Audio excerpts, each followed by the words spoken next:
Well, the World Cup champions, they had a great day for a parade up in New York. They absolutely did. Yeah, and even here, it's certainly still warm outside, but it's not like horribly uncomfortable at the moment, which is nice. But that humidity is something that's going to start to shift and start to climb a little bit more as the days progress here. So for now, things are nice and quiet. We've got that sunshine out there, and it will last us through the rest of the day. We stay totally dry tonight, but there is this wet weather issue that's coming our way. It's a minor problem, more of a nuisance issue, but we'll take a look at it first and foremost here on a very wide zoom on storm scan, showing you this next disturbance. So it's really just a warm and cold front duo that'll be crossing through our area in really just the next day and a half. So it's well removed to the west at this point. You're not going to have to worry about it until we hit tomorrow morning at the earliest. But this does have with it the potential for us to see a couple of showers, perhaps a few thunderstorms at some point tomorrow. Specifically, it looks like it's really any time, but thunderstorms would be happening into the PM hours. At the moment, they don't look like they'd be severe. Should that change, of course, we'll let you know.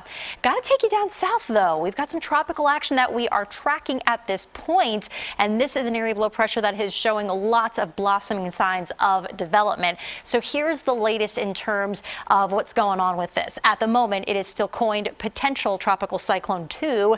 Very likely, though, that in the days ahead, it will become tropical storm Barry. But the consensus is that this is at least moving westward.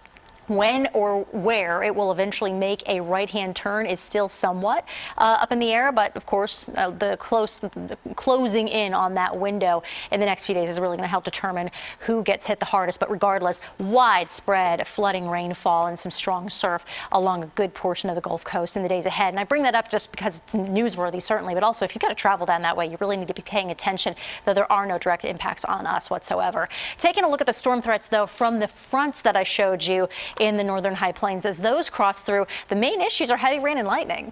There may be some gusty winds with this, but this should not be a major tornado threat. This should not be a hail threat, but it is going to bring with it the next round of precip, which is also a good thing. It helps wash out the atmosphere from all of the building just pollution that we've seen in the last day or so with high pressure built in place.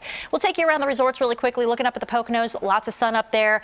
There will likely be a passing shower in a couple of spots, but certainly nothing that's going to put any kind of major hindrance on your outdoor plans here. You're up to 83 degrees. Quickly taking a peek here at the current conditions, though, around the rest of the region. We're already well into the 80s across most of the board. Down the shore, it's looking lovely right now. There have definitely been some clouds with the sun penetrating through and really leading to some great weather at the beaches this hour. And understandably, there are lots of people lining that shore. I love how relatively empty by comparison to a Saturday it is, though. There are at least still some spaces to get out there and enjoy, but a lot of umbrellas lining the Ocean City beaches right now. And throughout the course of this afternoon, it stays basically like this with sunshine and hot as well. Now, if you're going to be doing a little grilling today, this is actually a great day for it. Just keep in mind, you're going to want to have some way to cool off if you're near the grill. We're still into the low 90s for 3, 4, 5 p.m. Come 7 p.m., it is still warm, but you're starting to see, of course, with the dropping of the sun over the horizon, the temperature beginning to drop off as well. And we'll bottom out officially at 72 through the overnight. The sun's setting nice and late for you at 8:31, though that's very difficult for us here in the studio because we got to get up really early the next day. We take a look, though, at the 7-day forecast.